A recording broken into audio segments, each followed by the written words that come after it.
Oh shit. Here we go again. Hi everyone.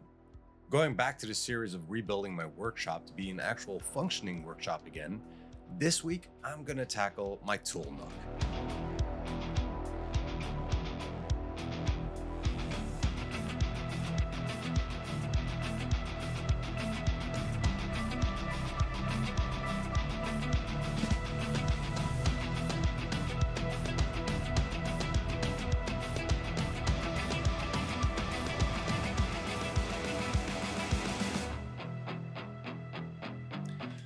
After years of use and not having a set place for stuff, I ended up usually just throwing my tools to the side, and it ended up creating a huge mess whenever I was working on something or whenever I needed something.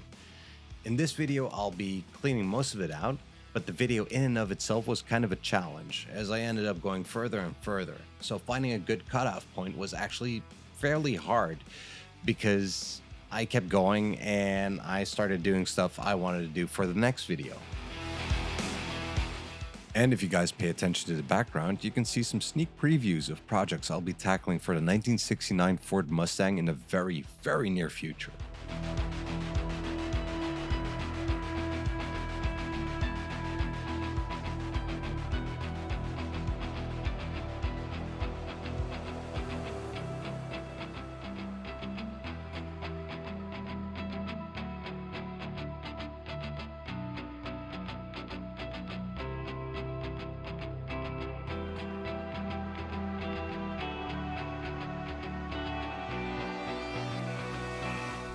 And because this video actually focuses around cleaning up and creating a new tool nook, I'll be mostly silent throughout this video. I'll be chiming in here and there with some tips or how I made certain things or why I made certain things. But don't be afraid if you don't hear me as much as you see in the normal videos.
And on the organizational side, I have these purple Ziploc bags that I've shown briefly here on camera. These things are a godsend. They're half see-through. The rest of it is metallic. You can write on them.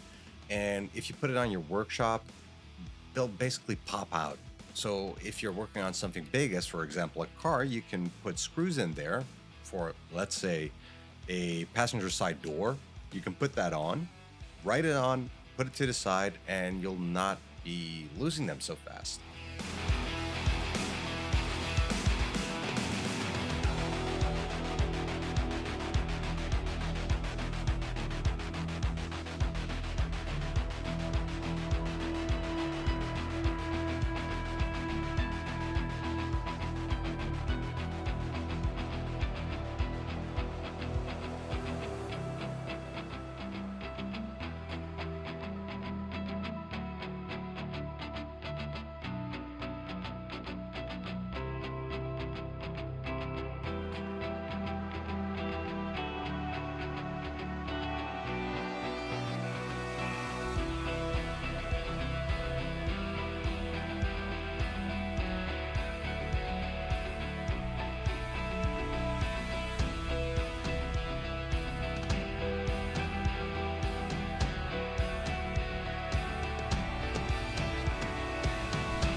And if it all goes according to plan, I only have 2 or maybe 3 more videos regarding the workshop itself before I can actually crack on and get to the work on the car itself.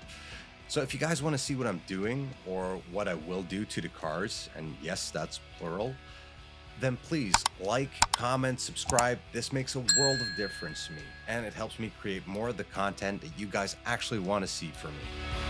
And seeing in the statistics that most of the people who are viewing my videos are not currently subscribed to me, please consider subscribing. Again, it makes an entire world of difference to me.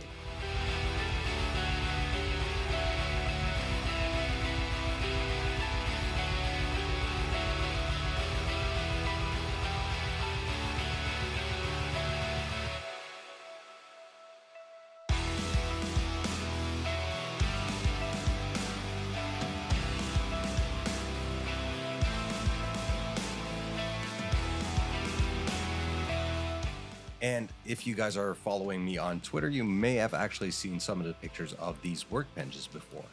I've shown some screenshots and I got a lot of questions regarding them, so in case you guys want to know, the workbenches are made by using standard 2x3s and they are about 60 centimeters deep or 24 inches. The worktop is made out of something called concrete plywood. I've noticed in my years of, using homemade workbenches that the MDF or regular plywood, it scratches and gouges really easily, and before you know it, you're just ripping the top off of it and replacing them over and over again at least once a year. Concrete plywood, however, is kind of hard as nails. It's actually hard to drill into it because it's laminated and made in such a way that it will last longer as, for example, MDF or plywood, because they are intended to be used as concrete molds. So, in other words, it's stronger, it's tougher, and it'll last you a lot longer than just standard MDF or plywood countertops. They're a little bit more expensive. I believe they're $20 a sheet more expensive or something like that. But if you calculate in how long these will actually last you, in the long run, this stuff is cheaper.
And this is the part where it was actually getting hard for me to show where kind of the tool nook part ended and the entire workshop thing continued.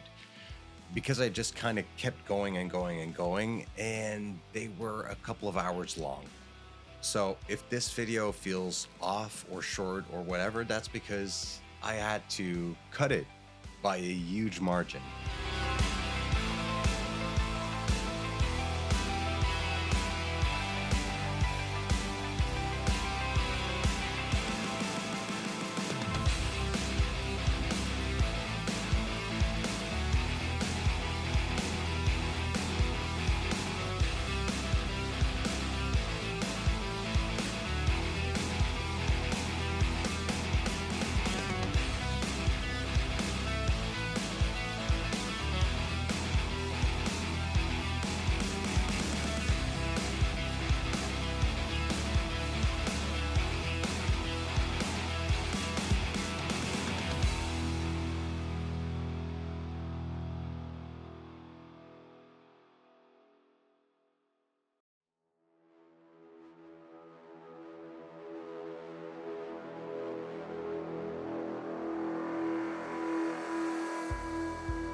And this is kind of where you guys can see where I actually had to cut off the video earlier than intended, because if I show the end result, I'm basically showing you the other video that's coming in about a week, maybe two. But there's still a lot of mess that's left on the ground, and the tools aren't really entirely organized at this point, because I tried ordering screwdriver sets and ratchet sets and everything like that. But unfortunately, a lot of it is still on back order, so I actually have to wait to organize everything. But I didn't want to, postpone the video for another week. So right now, this is kind of where we're left at. And in the next week, I will be tackling the insulation at the top and the drywall stuff and the doors, and I'll be adding a lot more stuff. So, keep your eyes posted for next week or the week after. And again, please like, comment, subscribe. This stuff helps me out a lot. And I'll see you guys in the next video.